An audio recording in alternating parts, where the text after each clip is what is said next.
네, 최고 기온 40도의 폭염이 한반도를 덮쳤습니다. 초열대야 현상까지 이어지고 있는데요. 언제까지 더울까요?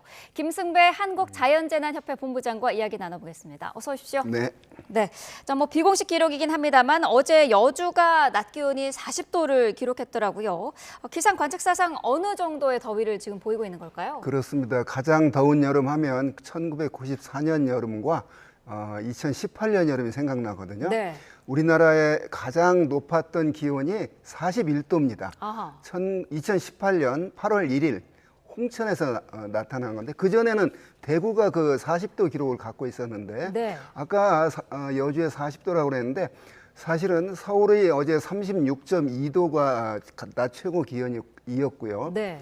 여주가 41.6도까지 올라갔는데 우리가 이제 공식 기록이냐 비공식 기록이냐 이렇게 따지거든요. 네. 공식 기록은 이제 그 관측 환경을 세계 기상기구 규정을 잘 갖춰서 뭐 잔디밭으로 조성할 것, 인근에 장애물이 없을 것 이런 규정을 잘 준수한 그런 관측 지점이 있고 네. 이런 곳들은 이제 주로 100년, 200년 그런 기후 관측 자료를 생산하기 위해서고 한 전국에 한 680여 개의 자동기상 관측소가 있습니다. 네. 이곳은 강수량이 얼마인가 즉각 그런 주로 강수량 파악하기 위해서 그 환경 생각하지 않고 건물의 옥상이라거나 이런 곳들이 이제 40도 막 이렇게 올라가는 곳이거든요. 네. 그래서 관측 환경이 잘 갖춰진 곳에서 40도면 이제 의미가 있는데 이러한 좀 특수성 때문에 다른 지역보다 한 3 내지 4도가 높은 그런 기온을 기록했는데 하여간 이제 그런 이제 의미의 비공식 기록을 어제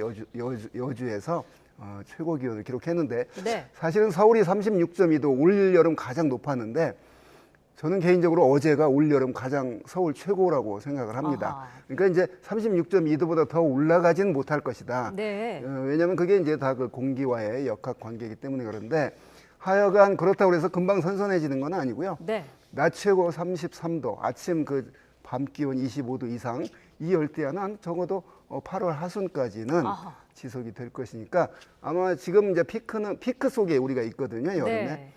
각오를 단단히 해야 될 것 같습니다. 그러네요. 8월 하순이면 아직 많이 남은 네. 그런 상황인데요.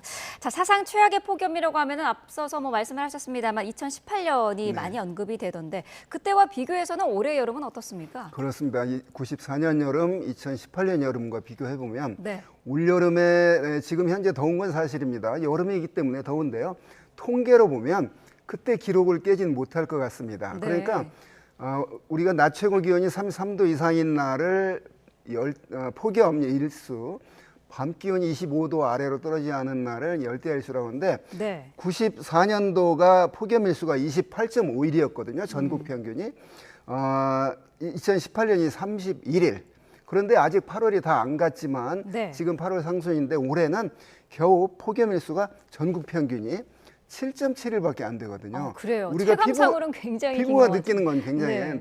근데 좀 특이한 게 열대야 일수가 좀 그때보다 많습니다. 그러니까 2094년 7월 한 달만 따져서 열대야 일수가 8.5일이었고 네. 2018년이 7.1일이었는데 여름 전체 7월 달.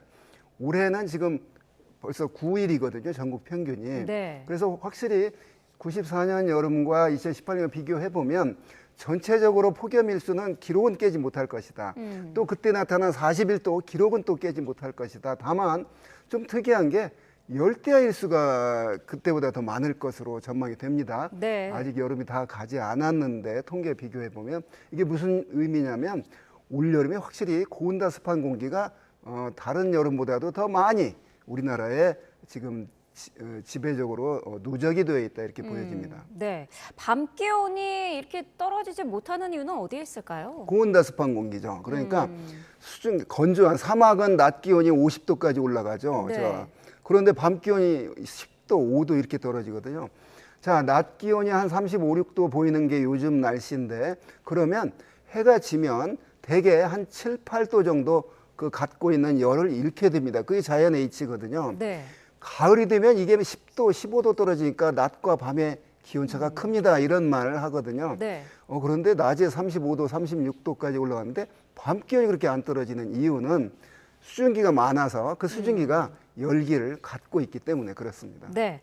뭐 초열대야, 강릉 네. 초열대야 이런 이야기도 나오던데 사실 네. 초열대야라는 단어는 기상청에서 사용하지 않는다고요. 기상 용어는 아니죠. 네. 그러니까 열대야 이제 기준이 오후 6시부터 그 다음 날 아침 9시까지, 그러니까 밤사이 25도 이하로 떨어지지 않는. 근데 요즘에 강릉에 31.4도까지 아침 최저가 나타났거든요. 네. 그래서 몇 년 전부터 30도 이상의 아침 최저 기온을 열대야의 센 열대야다, 이래서 아마 초열대야라고 용어를. 근데 전 뭐 적당하다고 봅니다. 네. 기상청에서는 쓰지 않는 용어지만 아, 열대야인데 더 더운 열대야구나, 이런 느낌을 확 이제 닿을 수가 있기 때문에 게릴라성 폭우 뭐 이런 것들, 도깨비성 장마, 이런 게 네. 다 언론이 만들어낸 용어입니다. 네. 그렇군요. 네. 자, 초열대야 이야기도 사실 이제 강원도 얘기를 하면서 네. 이제 나온 얘기인데 강원도가 이렇게 더운 특별한 이유가 있을까요? 이제 같은 서풍이 부는데, 그런데 같은 공기 덩어리 안에 이제 우리나라를 지나는데 영동 쪽에 뭐가 있냐면 태백산맥이 있거든요. 네.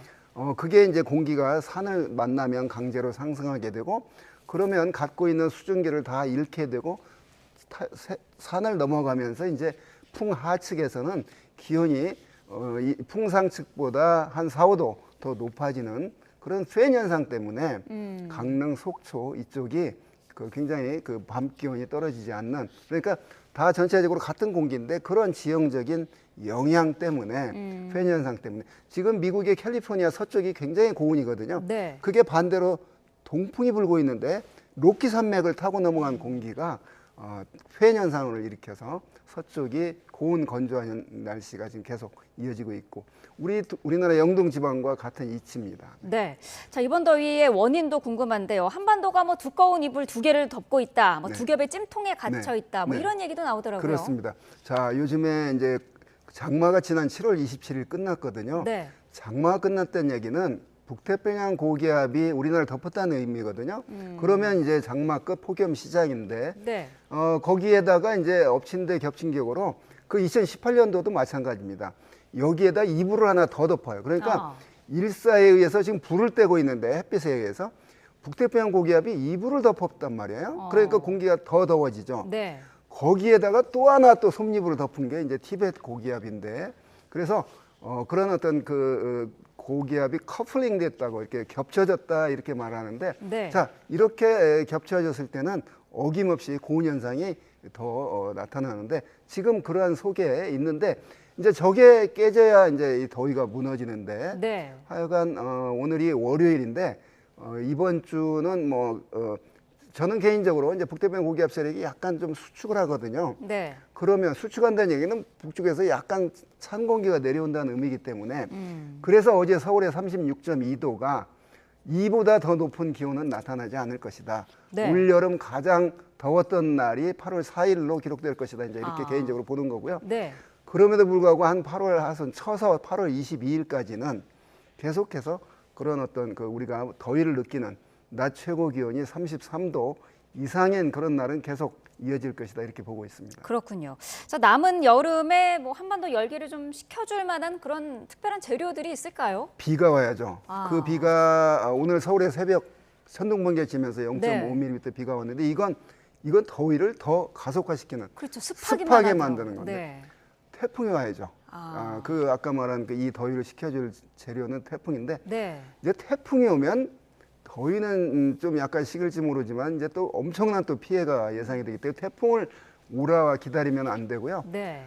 다만 계절의 어떤 변화는 어김없이 또 찾아올 테니까 참고 인내하는 수밖에 없습니다. 그런데 실내 에어컨 안에 있기 때문에 다 조절이 된다고 보는데, 에어컨 밖에 있는 분들, 아주 그런 어떤 노동자, 건설 현장, 네. 농촌 이런 곳들이 문제가 되는 거죠. 네. 자, 말 그대로 지금 재난 수준의 폭염이 계속되고 있는데 인명사고 위험도 상당히 높은 것 같아요. 폭염은 소리 없는 살인자라고 말합니다.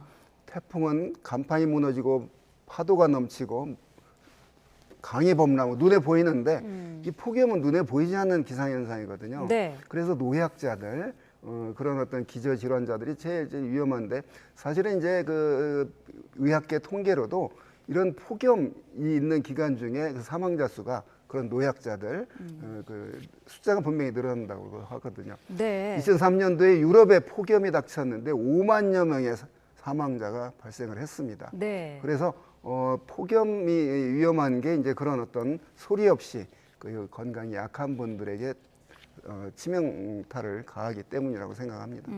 냉방기 사용 없이는 사실 잠들기가 쉽지 않은 요즘인데 냉방병도 주의를 네, 해야 될 것 그렇습니다. 같아요. 그렇습니다. 폭염 기간 중에 과다한 냉방은 어김없이 냉방병을 가져옵니다. 감기 증상인데요. 네.